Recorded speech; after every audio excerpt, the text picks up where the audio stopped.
और mid prime में अब हम बात करेंगे तीसरी बड़ी खबर की। जी हां, झारखंड की खबर। झारखंड में जेपीएससी और जेएसएससी परीक्षा को लेकर मचा है घमासान और वो घमासान अब थमता हुआ नजर नहीं आ रहा है। रांची में जेपीएससी रिफॉर्म मंच और जेएमएम कार्यकर्ताओं के बीच शुक्रवार को जिस तरह से जबरदस्त झड़प देखने को मिली, राजधानी के ऐतिहासिक अल्बर्ट एक्का चौक पर जेपीएससी जेएसएससी रिफॉर्म्स मंच के पुतला दहन कार्यक्रम के दौरान भारी बवाल देखने को मिला है। झारखंड लोक सेवा आयोग की परीक्षाओं में अनियमितताओं और हालिया अदालती फैसलों को लेकर विरोध जता रहे छात्रों और सत्ताधारी जेएमएम के कार्यकर्ताओं के बीच तीखी बहस, धक्का मुक्की और मारपीट के कारण घंटों तक राजधानी रणभूमि में बदलती हुई नजर आई। रिफॉर्म मंच और झारखंड मुक्ति मोर्चे के कार्यकर्ताओं के बीच हुई इस मारपीट में कई लोग जख्मी हो गए। जेपीएससी जेएसएससी रिफॉर्म मंच के बैनर तले छात्र नेताओं ने झारखंड सरकार पर अभ्यर्थियों को धोखा देने, विश्वासघात करने का आरोप भी लगाया। गौरतलब है कि झारखंड में छात्रों के लगातार विरोध प्रदर्शन के बाद मुख्यमंत्री हेमंत सोरेन द्वारा जेपीएससी और जेएसएससी की परीक्षाओं को रद्द करने की घोषणा की गई थी, जिस पर झारखंड के हाईकोर्ट ने स्टे लगा दिया। वहीं मुख्यमंत्री सोरेन की ओर से हाईकोर्ट में कमजोर तथ्य दिए गए और दस्तावेज प्रस्तुत किए जाने पर गंभीर आरोप लगाते हुए छात्रों ने विरोध और पुतला दहन का ये पूरा कार्यक्रम रखा था। विद्यार्थियों को डराने चमकाने के लिए झारखंड मुक्ति मोर्चा का कार्यकर्ता लोग यहाँ आके हम लोग को धमकी दे रहा है। ये जो जेएमएम का दलाल लोग हैं, अब हम लोगों का पुतला दहन पे रोक लगाने के लिए वो आए और हम दोनों बहनों के हाथ में पुतला था, वो जबरदस्ती पुतला को छीना। हम लोग दे नहीं रहे थे तो हमें झापड़ लगाया गया। हम लोग आ रहे थे उधर से, हम लोग रैली में अपना शांतिपूर्वक आ रहे थे और दो लड़की हमारे जो पुतला को लेके आ रही थी साथ में, जेएमएम के जो कार्यकर्ता 6-7 वो पुतला को खींच करके दौड़ने लगा।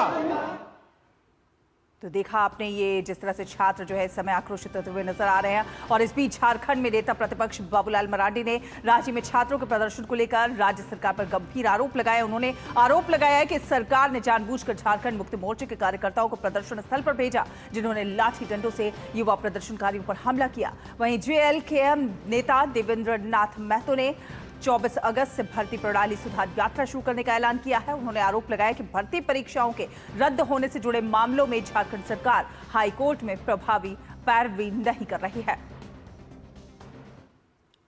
बच्चे बिल्कुल उत्पेलित है, गुस्सा में है, तब भी बच्चे लोकतांत्रिक तरीके से ही आंदोलन कर रहे हैं और उसके बाद भी जेएमएम को या हेमंत सोरेन को सरकार को रस नहीं आ रहा है।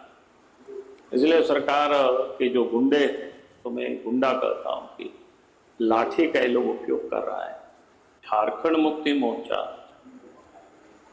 चाहती नहीं कि राज्य में कोई अमन चले, वो चाहती है कि राज्य में अराजकता की स्थिति हो, राज्य में मारपीट हो, संघर्ष हो। सरकार का मंशा हम लोग को संदेह लग रहा है और इससे पूरे छात्र परेशान है, हताश है और कहीं ना कहीं ठगा महसूस कर रहे हैं। इसीलिए हम लोग इस आंदोलन को और व्यापक रूप देने के लिए भर्ती व्यवस्था सुधार यात्रा आगामी 24 अगस्त 2024 दिन सोमवार से कर रहे हैं और अगला जो 15 सितंबर को जो अगला सुनवाई है, अगर उस दिन मजबूती से सरकार अपना पक्ष अपना दलील नहीं रखती है तो आगे हम लोग मुख्यमंत्री आवास का घेराव करेंगे, पूरा झारखंड बंदी करेंगे, पूरा चक्का जाम करेंगे।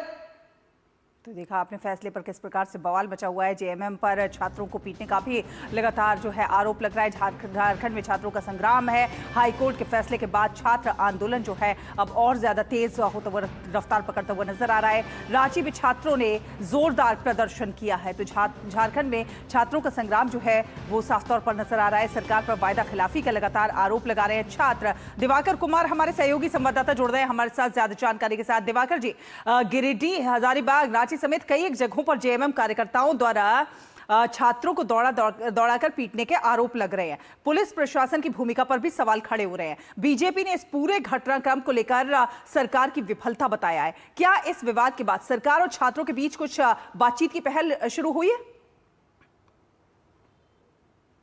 नहीं, अभी तक कोई बातचीत की पहल नहीं हुई है, लेकिन झारखंड में जो स्थिति है उसको लेकर भारतीय जनता पार्टी अब पूरी तरह आक्रामक हो गई है। बाबूलाल मरांडी ने अब से थोड़ी देर पहले प्रेस कॉन्फ्रेंस किया है। उन्होंने साफ तौर पर कहा कि राज्य में आपातकाल जैसे हालात हो गए। अभी से केंद्रीय रक्षा राज्य मंत्री जो है संजय सेठ, उन्होंने भी प्रेस कॉन्फ्रेंस किया है। उन्होंने भी साफ तौर पर कहा है कि झारखंड में अराजक स्थिति है और सरकार जो है वो छात्रों की बात सुन नहीं रही है।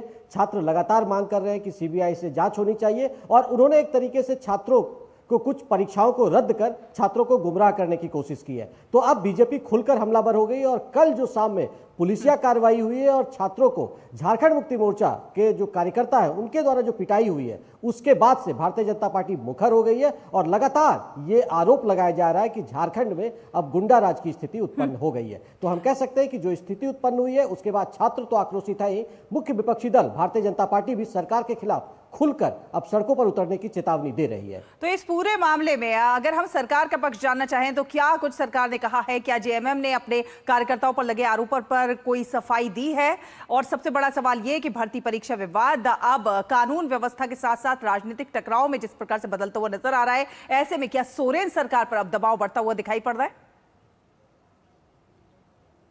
देखिए, निश्चित तौर पर सोरेन सरकार पर दबाव है। इसीलिए सोरेन सरकार ने, जो हम कह सकते हैं कि पिछले 26 दिनों तक आंदोलन चलने के बाद इन्होंने जो छात्रों की बहुत सारी मांगों को माना था, परीक्षाओं को रद्द किया था। हालांकि जो सरकार ने कार्रवाई की वो कोर्ट में नहीं टिक पाया और कोर्ट ने सारे मामलों में एक एक कर स्टे देना शुरू कर दिया। इस वजह से ही छात्र आक्रोशित हुए कि सरकार ने जो प्रॉमिसेस किए थे, सरकार वो प्रॉमिस को पूरा नहीं कर रही है। इसीलिए देवेंद्रनाथ महतो ने भी 24 तारीख से पदयात्रा निकालने का ऐलान किया है कि और अगर 15 सितंबर जो हाईकोर्ट ने डेट दिया है, अगर तब तक सरकार ठीक से चीजों को प्रस्तुत नहीं करती है कोर्ट में, तो झारखंड में एक बार फिर बड़ा आंदोलन किया जाएगा। तो ये तो छात्रों की बात थी। दूसरी तरफ भारतीय जनता पार्टी अब आक्रामक हो गई है और लगातार सरकार में कानून व्यवस्था को लेकर सवाल उठा रही है। और जिस तरीके से कल झारखंड मुक्ति मोर्चा के कार्यकर्ताओं पर आरोप लगा है कि उन्होंने छात्रों की पिटाई की है, उसमें कई ऐसे बयान भी मीडिया में चल रहे हैं कि झारखंड मुक्ति मोर्चा के कार्यकर्ता साफ तौर पर कह रहे हैं कि हमारे मुख्यमंत्री का ये लोग पुतला दहन करने आए थे, इसलिए हम लोगों ने उनको रोका है और इसी दौरान झड़प हुई। तो अब तमाम तरह की चीजें खुलकर निकल कर आ रही है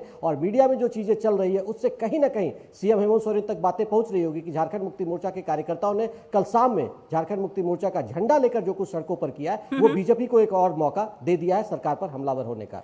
और दिवाकर जी, भाजपा का जिस तरह से आरोप है कि सत्ताधारी दल जो है वो छात्रों को दबा रहा है, जबकि जेएमएम जो है इसे कोचिंग माफिया और विपक्ष का हाथ बता रहा है। आखिर देखा जाए, आप जमीन पर वहां मौजूद हैं, क्या कुछ सच्चाई है?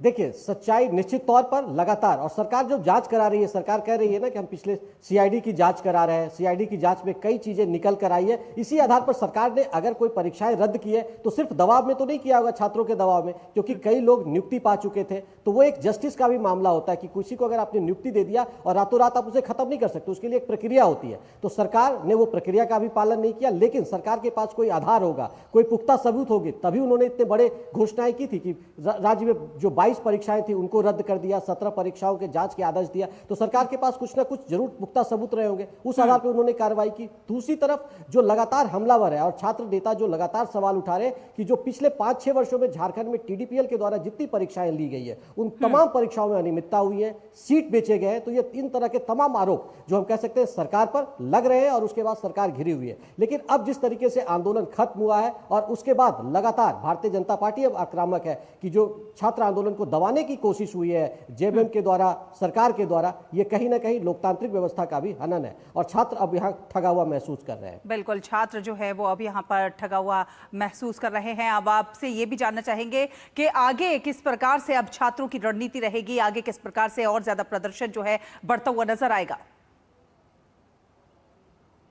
देखिए, छात्रों का आंदोलन अब कल आर और पार की लड़ाई के मूड में छात्र दिखे हैं। कल छात्रों को जिस तरीके से यहाँ पर उनके साथ झड़प हुई है और उसके बाद पुलिस ने जिस तरीके से उनको रोकने का प्रयास किया है, तो धीरे धीरे ये आक्रोश और गुस्सा निश्चित तौर पर छात्रों में बढ़ता दिख रहा है। और आने वाले दिनों में आप देखेंगे कि किस तरीके से आंदोलन की एक नई रूपरेखा के साथ ये लोग सामने आएंगे। हालांकि आज अभी इन्होंने कोई प्रेस कॉन्फ्रेंस नहीं किया और ना ही कोई जानकारी दी है, लेकिन छात्रों में आक्रोश साफ तौर पर दिख रहा है कि कल जिस तरीके से पुलिस ने बर्बर कार्रवाई की है झारखंड मुक्ति मोर्चा के कार्यकर्ताओं पर जो आरोप लगे हैं, उसके बाद छात्रों ने कहा है कि सिर्फ लड़कों के साथ नहीं बल्कि लड़कियों के साथ भी जो है वो उनको रोकने का प्रयास किया गया है, उनके साथ बदतमीजी की गई। तो अब कई तरह के संगीन आरोप लगने शुरू हुए हैं। तो चलिए अपने दर्शकों को एक बार सुनवा देते हैं कि आखिर छात्र इस समय क्या कुछ कह रहे हैं। और हम दोनों बहनों के हाथ में पुतला था, वो जबरदस्ती पुतला को छीना थे उधर से, हम लोग रैली में अपना शांतिपूर्वक आ रहे थे और दो लड़की हमारे जो पुतला को लेके आ रही थी साथ में, जेएमएम के जो कार्यकर्ता 6-7 वो पुतला को खींच करके दौड़ने लगा। तो दिवाकर जी, आपने देखा